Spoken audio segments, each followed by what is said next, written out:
L'histoire commence avec un premier message que je reçois. Voici le premier message que j'ai reçu. Hey VirtualBox, je ne sais pas si tu as vu mon dernier message, mais je voulais absolument te partager ça. Un créateur que j'ai aidé est passé de 2,3% à 9,1% de CTR juste en changeant ses miniatures. Pas de hack, juste un vrai travail de design stratégique. Je t'offre une miniature pour te montrer ce que ça peut donner sur THN. Pas de blabla des résultats, réserve ton appel ici pour qu'on en parle 15 minutes. Lien Calendly à tout de suite, franchement c'est bien écrit, ça donne envie, surtout si tu es créateur et que tu veux augmenter tes vues. Sauf que j'ai vu que le lien était un peu bizarre, donc je n'ai pas cliqué. Et quelques jours après, j'ai reçu le même type de message, mais cette fois encore plus travaillé. Hey VirtualBox, j'ai vu que tu avais jeté un œil à mon précédent message. Peut-être que tu hésites encore, donc je voulais te montrer un exemple concret. YouTuber, dans le podcast Vlog, plus 325% de vues en 2 semaines, juste en retravaillant ses miniatures avec notre équipe.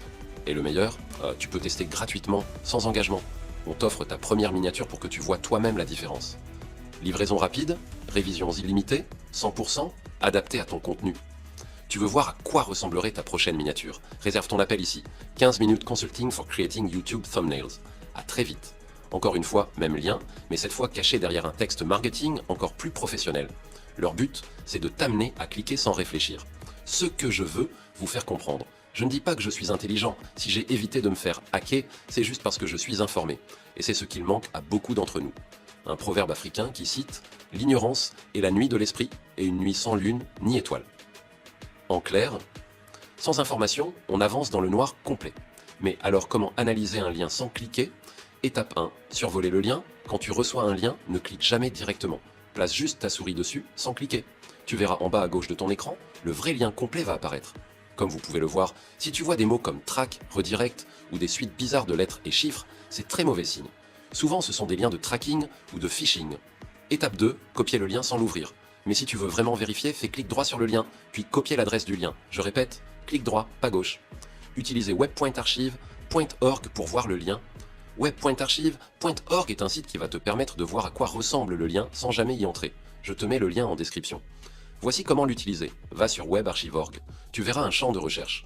En bas à droite, colle le lien que tu as copié dans la partie « Enregistrer la page maintenant », clique sur « Enregistrer » ensuite. Sur la page suivante, clique sur « Enregistrer la page » et patientez. Juste un peu, vous verrez un nouveau lien, cliquez sur le lien et patientez pour voir la capture.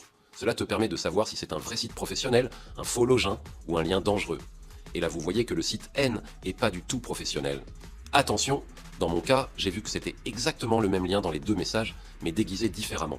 Leur objectif, te rassurer et te faire cliquer coûte que coûte. Que faire si tu détectes un lien malveillant? Si tu confirmes que c'est un site de phishing, signale-le immédiatement. Voici des plateformes où tu peux le faire. Google Safe Browsing pour bloquer le lien d'encodage.